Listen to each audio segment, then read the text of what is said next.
Hello दोस्तों, स्वागत है आप लोगों को मेरे YouTube चैनल सफल शिक्षा जीएस पे। मैं सिकंदर यादव आप सभी को होली के शुभ अवसर पर सभी लोगों को हार्दिक अभिनंदन करता हूं। दोस्तों, आज होली के शुभ अवसर पर आप लोगों के लिए एक वीडियो बनाने जा रहे हैं और वो है पॉलिटी का वीडियो, जिसका चैप्टर है भारतीय संविधान की अनुसूचियां। तो अनुसूचियां से कई प्रश्न एग्जाम में पूछे जाते हैं। दोस्तों, इसको ध्यान से समझिएगा, इसको कैसे आसानी से समझेंगे, ध्यान से देखते रहिएगा, वीडियो को अंत तक जरूर देखिएगा। हमें उम्मीद है कि आप लोगों को ये वीडियो बहुत ही पसंद आएगा, समझ में आ जाएगा। और यदि आप लोगों को वीडियो पसंद आएगा तो लाइक शेयर एंड सब्सक्राइब जरूर कर दीजिएगा दोस्तों, और अपने दोस्तों को जरूर शेयर करिएगा। चलिए आते हैं भारतीय संविधान की अनुसूचियां। तो ध्यान दीजिएगा कि जिस समय संविधान का निर्माण हुआ था उसे हम लोग मूल संविधान बोलते हैं। क्या जानते हैं? मूल संविधान। और उसमें मूल संविधान में जो अनुसूचियों की जो संख्या थी वो टोटल 8 थी। कितनी थी? 8 थी। उसके बाद धीरे धीरे संशोधन होते गए। संशोधन के तहत कई अनुसूचियां जोड़ी गई। जो वर्तमान में जो अनुसूचियां हैं भारतीय संविधान में वो टोटल 12 है। कितना है? टोटल 12 है। तो हम पहले मूल संविधान में 8वां अनुसूचियों के बारे में अध्ययन करूंगा, उसके बाद हम 4 एक्स्ट्रा में बताऊंगा जो वर्तमान में 12 उपलब्ध है। ठीक है, चलिए एक एक करके बताते हैं दोस्तों। प्रथम अनुसूची। प्रथम अनुसूची में भारत, उसके राज्य एवं केंद्र शासित प्रदेश की चर्चा की गई है। आप प्रथम अनुसूची ले लीजिए, प्रथम भाग ले लीजिए या प्रथम अनुच्छेद ले लीजिए, सभी में एक ही बात की चर्चा की गई कि भारत, उसके राज्य तथा केंद्र शासित प्रदेशों की चर्चा की गई। सभी में एक ही बात कहा गया। ठीक है, जैसे वर्तमान में भारत में जो राज्यों की संख्या है टोटल 28 है, जबकि केंद्र शासित प्रदेशों की जो संख्या है वो टोटल 9 है। तो इसके तहत क्वेश्चन कैसे पूछा जाएगा? प्रथम अनुसूची में क्वेश्चन कैसे पूछा जाएगा दोस्तों, ध्यान से सुनिएगा। यदि राज्यों की संख्या में वृद्धि या कमी या केंद्र शासित प्रदेशों की संख्या में कमी या वृद्धि होती है तो किस अनुसूची में इसका वर्णन है? प्रथम अनुसूची। या तो किस अनुसूची के तहत बदला जाएगा? तो प्रथम अनुसूची। तो ध्यान दीजिएगा, प्रथम अनुसूची आप लोगों को समझ में आ गया होगा। अब दूसरी और तीसरी एक साथ पढ़ेंगे, दोनों को एक साथ याद करेंगे। दूसरी अनुसूची में क्या है? संवैधानिक पदाधिकारियों के वेतन एवं भत्ते का उल्लेख किया गया। वेतन एवं भत्ते का उल्लेख किया गया, जिसका वर्णन हम लोग दूसरी अनुसूची में देखते हैं। ठीक है, संवैधानिक पदाधिकारियों के बड़े पद जैसे हो गए राष्ट्रपति, उपराष्ट्रपति, लोकसभा के अध्यक्ष, उपाध्यक्ष, चीफ जस्टिस ऑफ इंडिया, इसके अलावा अन्य न्यायाधीश, सुप्रीम कोर्ट एवं हाई कोर्ट के, इन सभी के वेतन एवं भत्ते का जो उल्लेख मिलता है वो संविधान की दूसरी अनुसूची में मिलता है। ठीक है, उसी प्रकार तीसरी अनुसूची में संवैधानिक पदाधिकारियों के शपथ का उल्लेख मिलता है। ठीक है, तो तीसरी अनुसूची में याद रखना है शपथ, और दूसरी अनुसूची में संवैधानिक पदाधिकारियों के वेतन एवं भत्ते का उल्लेख। चौथी अनुसूची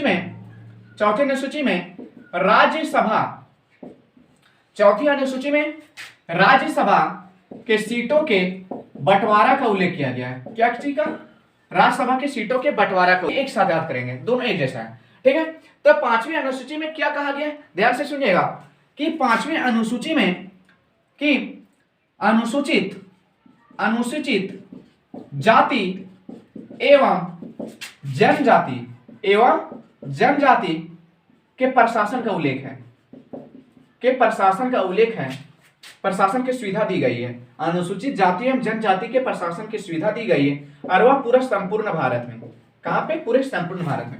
तो याद रखना है, पांचवी अनुसूची में कहा गया है कि अनुसूचित जाति एवं जनजाति के प्रशासन की जो सुविधा है वह पूरे संपूर्ण भारत में इसकी व्यवस्था की गई है। जबकि याद रखना है, दोनों एक साथ याद करने बोले, पांचवी और छठी। ठीक है, तो छठी अनुसूची में यहाँ पे अनुसूचित जाति था, ओनली यहाँ पे छठी में देखेंगे अनुसूचित एवं अनुसूचित केवल जनजाति। ठीक है, केवल जनजाति। तो जनजाति के प्रशासन का जो सुविधा है इसमें पूरे संपूर्ण भारत में था, जबकि प्रशासन की सुविधा छठी अनुसूची में मात्र 4 राज्य असम, मेघालय, त्रिपुरा एवं मिजोरम, इन 4 राज्यों में जनजाति के प्रशासन की सुविधा दी गई है, प्रशासन की सुविधा की गई है। ठीक है, तो ये पांचवें अनुसूची में याद रखना, अनुसूचित जाति एवं जनजाति दोनों को प्रशासन की व्यवस्था जो की गई वह पूरे संपूर्ण भारत में की गई, जबकि छठी अनुसूची में जनजाति के प्रशासन की सुविधा जो की गई वह केवल 4 राज्य में, असम, मेघालय, त्रिपुरा एवं मिजोरम। ठीक है, तो इतना समझ में आ गया होगा दोस्तों। चलिए 7वीं अनुसूची, सा से 7वीं, तो सा से सूची, सा से सूची, तो सूचियों को जो वर्णन मिलता है उस 7वीं अनुसूची में मिलता है। कहां पे मिलता है? 7वीं अनुसूची में मिलता है। ठीक है, तो सूची जो है वो 3 प्रकार का है। कितने प्रकार का? 3 प्रकार का। पहला संघ सूची, दूसरा राज्य सूची और तीसरा समवर्ती सूची। ठीक है, संघ सूची, राज्य सूची एवं समवर्ती सूची। तो इसमें देखेंगे क्वेश्चन क्या पूछा जाता है कि जिस समय संविधान निर्माण हुआ था तो संघ सूची में 97 विषय थे। कितने विषय थे? 97। वर्तमान में इसमें 100 विषय हैं। कितने विषय? 100। राज्य सूची में मूल संविधान में 66 विषय सम्मिलित थे, जबकि वर्तमान में इसमें 61 विषय सम्मिलित हैं। समवर्ती सूची में मूल संविधान में 47 विषय सम्मिलित हैं, जबकि वर्तमान में यहाँ पर 52 विषय सम्मिलित हैं। ठीक है, तो ये क्वेश्चन पूछा जाता है दोस्तों, ध्यान से सुनिएगा, याद रखिएगा। संघ सूची में रखे गए विषयों पर कानून बनाने का अधिकार केंद्र सरकार को है। किसको है? केंद्र सरकार को है। जबकि राज्य सूची में रखे गए विषयों पर कानून बनाने का अधिकार राज्य सरकार को है। किसको है? राज्य सरकार को। जबकि समवर्ती सूची में रखे गए विषयों पर अधिकार दोनों को है, केंद्र सरकार एवं राज्य सरकार दोनों को है। ठीक है, कानून बनाने का अधिकार समवर्ती सूची में रखे गए विषयों पर अधिकार दोनों को है, केंद्र सरकार एवं राज्य सरकार दोनों को। लेकिन याद रखिएगा, जब दोनों में टकराव की उत्पन्न होती है, केंद्र सरकार एवं राज्य सरकार, तो शक्तिशाली केंद्र सरकार को ही माना जाता है। ठीक है, तो इतना समझ में आ रहा है दोस्तों। अब 8वीं अनुसूची, ध्यान दीजिएगा। 8वीं अनुसूची में भाषाओं का उल्लेख किया गया है। क्या चीज का? भाषाओं का उल्लेख किया गया। ठीक है, तो मूल संविधान में 8वीं अनुसूची के साथ 14 भाषा था। कितना भाषा वर्णन था? 14 भाषाओं का उल्लेख किया गया था। ठीक है, तो अभी जो वर्तमान में है 22 भाषाओं का उल्लेख किया गया है। कितना? 22 भाषाओं का उल्लेख किया है। तो पहले 14 था, कितना ज्वाइंट हो गया? 8 मिला, तब 22 भाषाओं का उल्लेख है। ठीक है, 22 भाषा बन गया। अब देखेंगे कि यहां से क्वेश्चन एग्जाम में जरूर पूछता है, ध्यान दीजिएगा दोस्तों, यहां से क्वेश्चन एग्जाम में फिक्स पूछता है। ठीक है, यहां कुछ संशोधन हुए थे और कुछ भाषा को जोड़ा गया था। ठीक है, जैसे 14 पहले था, 21वां संविधान संशोधन हुआ और वह हुआ था 1967 ईस्वी में। ठीक है, इसमें से सिंधी भाषा को जोड़ा गया। ठीक है, क्या चीज को जोड़ा गया? सिंधी। तो 14 था पहले, अब कितना हो गया भाषा? 15। ठीक है, फिर नेक्स्ट 71वां संविधान संशोधन हुआ था और वो हुआ था 1992 ईस्वी में। कब हुआ था? 1992 ईस्वी में। और इसके तहत 3 भाषाओं को जोड़ा गया था, नेपाली, मणिपुरी एवं कोंकणी। 3 भाषाओं को जोड़ा गया। ठीक है, अब यहाँ पे 15 था, अब टोटल 3 को और जुड़ गया। कितना हो गया? 18 भाषा। ठीक है, कितना हो गया? 18 भाषा। अब 92वां संविधान संशोधन हुआ 2003 ईस्वी में और 92वां संविधान संशोधन के तहत 4 भाषाओं को जोड़ा गया। कौन कौन? बोडो, डोंगरी, मैथिली और संथाली। 4 भाषाओं को जोड़ा गया 92वां संविधान संशोधन 2003 ईस्वी के तहत। ठीक है, पहले 18 था, अब 4 जुड़ गया, कितना हो गया? 22। तो 8वीं अनुसूची के तहत कितनी भाषाओं का उल्लेख किया गया? 22। इतना समझ में आ गया होगा दोस्तों। इसको याद रख सकते हैं ट्रिक के माध्यम से, याद कर सकते हैं। सेंधा, नमक, बोडो, मास। ठीक है, सा से सिंधी भाषा, सेंधा से सिंधी भाषा, ना से नेपाली, मा से मणिपुरी, का से कोंकणी, बो से बोडो, डो से डोंगरी, मा से मैथिली और सा से संथाली। तो इसको ट्रिक के माध्यम से कोड के हिसाब से याद कर सकते हैं। सेंधा, नमक, बोडो, मास। तो 8वां भाषा आ जाएगा कि कौन कौन से भाषा जुड़े से। सेंधा मतलब सिंधी भाषा, जो कि 21वां संविधान संशोधन 1967 ईस्वी में जुटा था। ना से नेपाली, मणिपुरी और कोंकणी, तीनों जो जुड़ा था वो 71वां संविधान संशोधन 1992 ईस्वी के तहत सम्मिलित किया गया था। और 4 भाषा बोडो, डोंगरी, मैथिली, संताली, जो कि बोडो मास इसका कोड है। ठीक है, और वो हुआ था 92वां संविधान संशोधन 2003 ईस्वी के तहत इसको सम्मिलित किया गया था। और इस प्रकार 8 भाषा जोड़ा गया था और टोटल 8वीं अनुसूची के तहत वर्तमान में 22 भाषाओं का उल्लेख किया गया। इतना याद हो गया होगा दोस्तों, कोई दिक्कत? नहीं ना। चलिए आते हैं, इसको मिटा देते हैं। नोट करना चाहेंगे तो नोट कर लीजिएगा दोस्तों। बहुत ही इंटरेस्टिंग, बहुत ही मजेदार और बहुत ही वेरी वेरी इंपॉर्टेंट, जो कि एग्जाम में क्वेश्चन या को नहीं छूटेगा। ठीक है, क्वेश्चन ना के बराबर छूटेगा। हमको उम्मीद है कि आप लोगों को समझ में आ गया होगा। इतना जहां तक बताएं वहां तक 8 अनुसूची हो गया दोस्तों।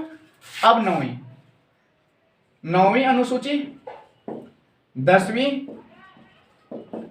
11वीं और 12वीं अनुसूची।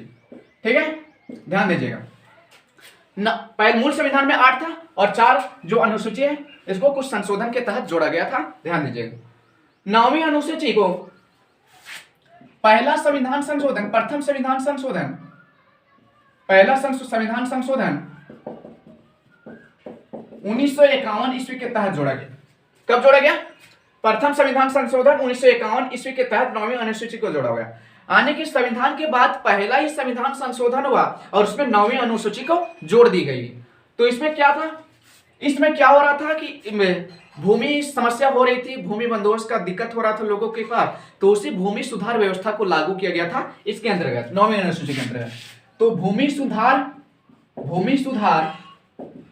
व्यवस्था लागू किया गया था 9वीं अनुसूची के तहत। ठीक है, 9वीं अनुसूची के तहत भूमि सुधार व्यवस्था को लागू किया गया था 9वीं अनुसूची के तहत।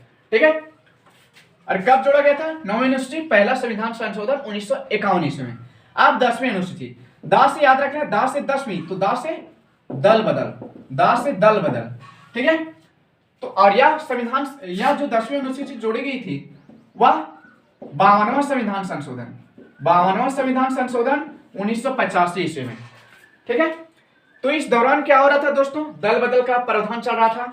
इसमें 52वां संविधान संशोधन 1985 ईस्वी के तहत 10वीं अनुसूची को जोड़ दी गई थी। इस दौरान क्या हो रहा था? इस दौरान क्या हो रहा था कि केंद्र सरकार के पास कुछ समस्याएं आ रही थी, छोटे छोटे दल उभर कर सामने आ रहे थे, तो जो कि लोगों को पूर्ण बहुमत नहीं मिल पा रहा था। तो लोग क्या कर रहे थे, उस दल के उम्मीदवार एक पार्टी से दूसरे पार्टी, दूसरे पार्टी से तीसरे पार्टी में, ऐसे प्रक्रिया लोगों के पास चल रहा था। ठीक है, इस प्रकार लोगों के पास दिक्कत होता था, आने की केंद्र सरकार के पास समस्याएं उत्पन्न हो रही थी। तो यहाँ पर एक रूल अपनाया गया। क्या? एक रूल अपनाया गया कि आपको यदि दल या बदल करना है तो आप चुनाव से पूर्व कीजिए। चुनाव के बाद आप चुनाव जीतने के बाद करते हैं, दल बदल करते हैं, तो आपकी सदस्यता रिक्त मानी जाएगी। तो दल बदल का जो प्रावधान है वो 10वीं अनुसूची में वर्णित है। ठीक है, और कब इसको जोड़ा गया? 52वां संविधान संशोधन 1985। समझ में आ रहा ना? समझ में आ रहा है सबको? कोई दिक्कत नहीं ना? हमको उम्मीद है कि आप लोगों को कोई दिक्कत नहीं होता होगा। नेक्स्ट है 11वीं अनुसूची। 11वीं अनुसूची को 73वां संविधान संशोधन 1993 ईस्वी में जोड़ा गया। ठीक है, कब जोड़ा गया? 73वां संविधान संशोधन 1993 ईस्वी में 11वीं अनुसूची को जोड़ दी गई। ठीक है, और इसमें पंचायती व्यवस्था लागू किया गया, पंचायती व्यवस्था को लागू किया गया और इसके तहत 29 कार्य क्षेत्र सौंपे गए। ठीक है, क्या सौंपे गए? 29 कार्य क्षेत्र सौंपे गए पंचायतों को। ठीक है, जैसे गांव में साफ सफाई, पशुपालन, मत्स्य पालन, ये जितने कार्य हैं सब पंचायतों को सौंपा गया, जिसके तहत पंचायतों के साथ कितने कार्य क्षेत्र सम्मिलित है? 29 कार्य क्षेत्र इसके अंतर्गत सम्मिलित हैं। ठीक है, इस प्रकार 11वीं अनुसूची को 73वां संविधान संशोधन जोड़ा गया। नेक्स्ट है 12वीं सूची।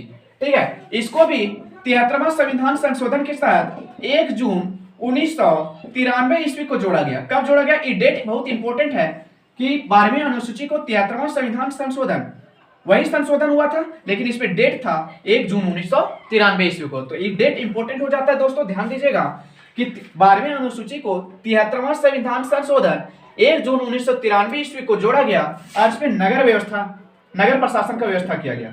क्या किया गया?